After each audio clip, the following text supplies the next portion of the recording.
অল্প বয়সে গার্লফ্রেন্ডের সাথে দেখা করতে গিয়ে ধরা পড়লো আমার বন্ধু সোহান। আর আজকে আমরা গ্র্যান্ড মাস্টার লবিতে র্যাঙ্ক পুশ করব, সাথে আছে বাংলাদেশ টপ 1। কট খেয়ে আমার বন্ধু সোহানের ভালো নেই মন। এইদিকে শাকিল ভাই বলল আমি বাংলাদেশের টপ জোন পুষার, বাল ছিটতে পারবে না বারমুডা ম্যাপের কোন জোন। আজকে নির্দ্বিধায় র্যাঙ্ক পুশ করব, মনে এক ফুটা ভয় নাই, কারণ সাথে আছে বাংলাদেশ টপ 1, সাথে আছে ইংলিশ ভাই। তারপর অনেক সময় যায় আর ম্যাচ স্টার্ট হয়। ম্যাচের ভিতর ঢুকে দেখি আমরা, ওমা আমাদের জোন পুষারই নাই। এরপর মনে মনে ভাবি এনিমি মনে হয় আমাদেরকে এই ম্যাচে 12টায় বাজিয়ে দেয়। তখন আমি কোমায় চলে যাই। কিছুক্ষণ পরে আমার ফেরে হুশ। ইংলিশ ভাই আর বাংলাদেশ টপ 1 বলে না ব্যাপার না, আমরা এবার লুকিয়ে লুকিয়ে দেব র্যাঙ্ক পুশ। গাইজ অনেক করছি মজা, এখন আর নয়, চলো দেখি ম্যাচের মধ্যে কি হয়। এখন আমরা ল্যান্ডিং করতেছি রিমনাম ভিলেজে, কারণ হচ্ছে যে 3 জন, আর যদি এনিমি বুঝতে পারে যে কোনোভাবে বাংলাদেশ টপ 1 ম্যাচের মধ্যে পড়ছে তাহলে আমাদের কাম সারছে। এই জন্য আমরা লুকিয়ে লুকিয়ে একটু টুকটাক লুট টুট ভালোভাবে করে নিচ্ছিলাম। তারপরে এক পর্যায়ে এখানে এসে একটু ইমোট পার্টি করছিলাম। কি আর করব বলো, মূলত আমরা করব ফাইট, কিন্তু জোন পুষারে আসল ভরসা ছিল। ভিডিও এখনো অনেক বাকি, মাত্র তো শুরু হলো। আর এই সুযোগে তোমরাও ভিডিওতে একটি লাইক আর চ্যানেলে নতুন এসে থাকলে অবশ্যই সাবস্ক্রাইব করে ফেলো। গাইজ আমরা সারাদিন ফ্রি ফায়ার খেলি, আমাদের লাগে না কোনো নারী। আর তারপর আমরা 3 ভাই মিলে নিয়েছিলাম একটি মনস্টার ট্রাক গাড়ি। তারপর হঠাৎ করে দেখি সামনে এনিমি, কি আর করব, চলো আমরা সবাই মিলে গিয়ে মারি। বন্ধুর মূলত টাকি মাছ, কিন্তু ভাব নাই যেন তার বিশাল বড় এক মাছ বুয়াল। আর এনিমি এখানে বসেছিল, মেরেছিল সে গ্লুয়াল। তুমি যতই মারো উকং, আমাদের হাত থেকে বাঁচতে পারবে না বাঁচাধো। আচ্ছা গাইজ এবার একটু গেম প্লে মোডে আসি, অনেক ইয়ার্কি বাজলো হয়েছিল। তো যাই হোক, এইখান থেকে আমরা যখন একটা এনিমি মারলাম আমি, তারপরে ওই পাশে ফ্যাক্টরিতে দেখি বাংলাদেশ টপ 1 একটা এনিমিকে মেরে ফিনিশ করে দেওয়ার পরে আমরা একটু ম্যাচটা শর্টকাটে দেখাচ্ছি। তারপরে আমরা 3 জন আবার মনস্টার ট্রাকে উঠে পড়ি, কারণ হচ্ছে যে আমরা 3 জন, আমাদের কিন্তু জোন পোষার নাই, কিন্তু সাথে ছিল আমাদের ইংলিশ ভাই।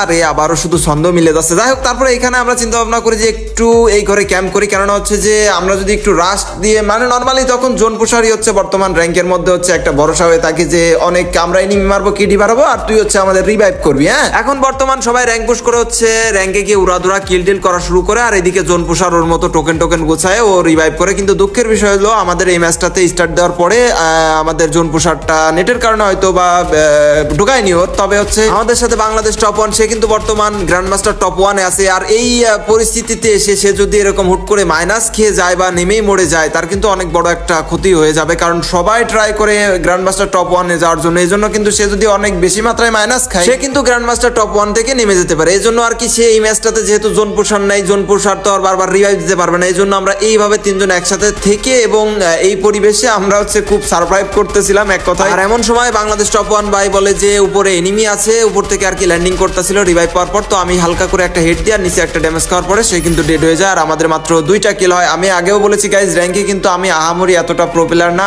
আর যারা র্যাঙ্ক খেলে, বিশেষ করে বাংলাদেশ টপ 1, এরা কিন্তু দেখতে দেখতে এদের কিল যে কেমনে হয়ে যায়, কারণ হচ্ছে তাদের কাজই র্যাঙ্ক পুশ করা, টুর্নামেন্ট খেলা, তাদের গেম প্লে হচ্ছে সারভাইভ করে খেলা, বুদ্ধি দিয়ে খেলা। এটা মনে করো যে আমাদের মানে নিয়মিত করলে আরো কিছুদিন সময় লাগবে, এটা স্বাভাবিক। আর এখানে একটা এনিমি আসে আমাদের উপর রাশ দেয়, আমরা এই ঘরের উপরই থাকছিলাম আর চিন্তা ভাবনা করতেছিলাম এনিমি যদি আমাদের ঘরের উপর রাশ দেয় তখন আমরা 3 জন মিলে মারা ধরা শুরু করে দেবো, উড়াধুরা। এখন জোনও তো টানা শুরু করে দেয়, আর এনিমি এক এক করে আসতেই থাকে চারি সাইড থেকে। আমরাও এক পর্যায়ে ওইভাবে বসে থেকে ক্যাম্প করে আসলে তো চলে না, আমরাও কিল টিল করা শুরু করে দিলাম। আর এই পাশ থেকে কিন্তু অলরেডি আমার 3টা কিল হয়ে গেছে, রাত বাইরেও বেশ কয়েকটা কিল হয়ে গেছে। আর এই পাশ থেকে দেখি আরো একটা মামুর বেটা পলাই যাচ্ছে, আমিও সুন্দর করে ম্যাক্স একে দিয়ে তাকে ড্যামেজ দিই, কিন্তু সে গ্লোয়াল মেরে জোনের ভিতর যাওয়ার ট্রাই করতেছিল। আর আমার মূলত সাইলেন্সার ছিল, যার কারণে ও হয়তো এতটা বুঝে উঠতে পারেনি। আর আমি সুন্দর করে এখানে ওকে ফিনিশ করে দিই, আর আমার দেখতে দেখতে কিন্তু 4টা কিল হয়ে যায়। এখনো কিন্তু আমাদের 28টা প্লেয়ারের লাইভ আছে, এখনো কিন্তু আমাদের অনেকগুলো এনিমিকে মানে হচ্ছে এর মধ্যে থেকে সারভাইভ করে আমাদের ভুইয়া আনতে হবে। তো তোমরা ফুল ভিডিওটা সম্পূর্ণ দেখো যে আমরা ভুইয়া আনতে পারি কিনা, অবশ্যই ফুল ভিডিওটা দেখতে হবে তোমাদের। আর এখানে আমি একটু হালকা পাতলা লুট করতেছিলাম আর সামনে আগিয়ে যাচ্ছিলাম।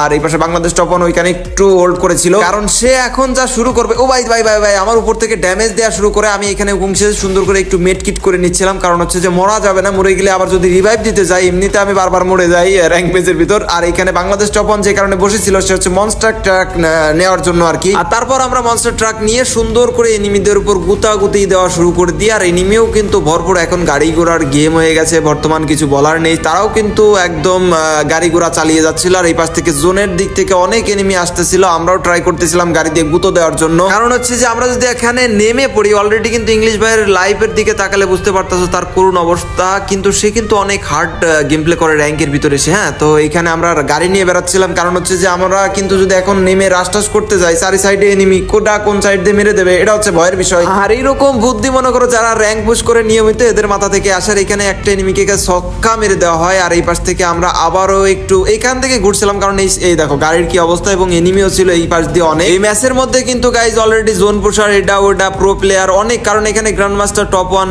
লবি, এখানে কিন্তু হার্ড প্লেয়ার পড়বে, আমি আগের ভিডিওতে বলেছি। আর এই পাশে দেখো আরেকটা এনিমি আমাদের একটু মার ট্রাই করতেছিল। আর মনস্টার ট্রাকে কিন্তু কম ড্যামেজ লাগে, এটা তো তোমরা জানোই। আর এখান থেকে ওয়ালটা না, এখান থেকে আমরা কায়দা করতে পারি না, আমরা আবার ঘুরে এই সাইডে আসি। এখানে বাংলাদেশ টপ 1 চেষ্টা করতেছে ওর একটা গুঁতো দেওয়ার জন্য, গুঁতো দিয়ে যার যখন পারলাম না তখন আমরা রাশ দিয়ে দিলাম গাড়ি থেকে নেমে। এখান থেকে কিন্তু আমি মারতে পারলাম না, এই পাশ থেকে আমি আবার রাশ করে দিই, আর এনিমি ভেগে যাচ্ছিল। আর পিছন থেকে আমি একটু ড্যামেজ না 95 একটা হেড লাগছে। আর বাংলাদেশ টপ 1 আগে তো ড্যামেজ দিয়েছিল, তারপর কিন্তু কিলটা কনফার্ম করে আমাদের 5টা কিল হয়ে যায়, এবং এনিমি কিন্তু 10টা আছে। এখন তো দেখতেছি 10টা এনিমি আছে, বলা যায় না কখন হুট করে আবার সব প্লেয়ার নামা শুরু করে দেয়, যেহেতু রিভাইভ পয়েন্ট পাশেই পিকের মধ্যে রয়েছে। এখানে এনিমি ওই দেখো নামতেই আছে অলরেডি। আর এই পাশ থেকে আমরা যখন দেখলাম যে ওই পাশে এনিমি অনেকগুলো, তখন আমরা আবার গাড়ি নিয়ে এই পাশ থেকে এই পাশে রাশ দেওয়া শুরু করলাম পিকের দিকে। আর গাইজ আমাদের কিন্তু 2 লক্ষ সাবস্ক্রাইবারের খুব কাছাকাছি। ওই দেখো দুইটা একদম ছক্কা মেরে দেওয়া, না এটা 4 হয়েছে, 6 রান হয়নি। আমার কিন্তু ড্যামেজ দিয়ে অবস্থা খারাপ করে দিয়েছে, এই দেখো হেড মেরে কি অবস্থা, কি বৃত্তান্ত করছে। আর এনিমি কিন্তু ঘিরে নিয়েছে। আর ওই পাশ থেকে বাংলাদেশ টপ 1 কি করতেছে জানি না, আমি এখানে উকুং সেজে একটু মেডকিট করতেছিলাম, বাট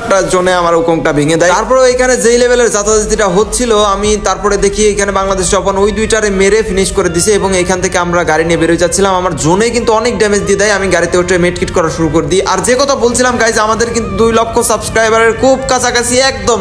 এখনো যে সাবস্ক্রাইব করোনি সে কিন্তু দ্রুত করে দাও। আর কিলের দিকে দেখতে পারতাছি সবারই 5 কিল। এইখানে এখানে ইংলিশ ভাই কিন্তু টিম ওয়াইপ আউট করে দিয়েছে, আর এখানে তার 7টা কিল হয়ে গিয়েছে। এখানে বাংলাদেশ টপ 1 ফেসে গিয়েছিল গুলালের ভিতর, আমরা একটু ফাটাই ফুটে তারা বের করে নিয়ে আসি, কারণ হচ্ছে আমরা কিন্তু একবারও গাইজ মরিনি, কারণ হচ্ছে যে আমরা একটু সেভ নিয়ে গেম প্লে করছিলাম। এখন আমরা আরো 3 জন বেঁচে আছি, এনিমি অপোনেন্টের 3 জন বেঁচে আছে, বলা যাচ্ছে না গাড়ি নিয়ে কোন সময় জোন পোষার যে রিভাইভটা দিয়ে আসবে। আর 2টা এনিমি আছে, এখান থেকে আমরা কিন্তু এগিয়ে যাচ্ছি, দেখা যাক সামনে। ভাই ক্লিয়ার হয়ে গেছে, আরেকটা এনিমি আছে ভাই, ভাই পালাচ্ছে ভাই, ওরে ধরো ভাই, ওরা কিন্তু সব রিভাইভ দিয়ে দিবে ভাই। তাহলে মানে আবার স্কোয়াড নামবে মনে হচ্ছে, ব্যাপার না আমরা আছি তো। আহো বাতি যা আহো, তুমি নামো, তোমার জন্য পাস রেডি করে রেখেছি। তো এখানে বাংলাদেশ টপ 1 বলছিল যদি ও জোন পুশ দেয় বা হিলিং ব্যাটেল করে তাহলে অনেক মেডকিট লাগবে। তো আমি চিন্তা ভাবনা করলাম তাহলে সব মেডকিট দিয়ে এখানে ওরে ডেকে মেডকিট দিচ্ছিলাম আর কি, কারণ জোন পুশারের কাছে কিন্তু অনেক মেডকিট থাকে, ওটা আমাদের কাছে কিন্তু না। এর জন্য আমরা সবারটা মিলিয়ে একজন জোন পুশ দেওয়ার ট্রাই করতেছিলাম, বলতে ও ভাই এলিমিনেট হয়ে গেছে ভাই। এবং আমরা কিন্তু বুইয়া এনে ফেলেছি ভাই, কোনো প্রকার জোন পুশার টুশার ছাড়াই ভাই, এরকম আমরা প্রো প্লেয়ার ভাই। গাইজ এখন কমেন্ট করে ফেলো ভিডিওটা তোমাদের কাছে কেমন লেগেছে, যদি ভালো লেগে থাকে অবশ্যই লাইক কমেন্ট শেয়ার সাবস্ক্রাইব করে দিবা। আর আজকের ভিডিওটা এ পর্যন্তই, সকলে ভালো থাকো সুস্থ থাকো, আল্লাহ হাফেজ গাইজ।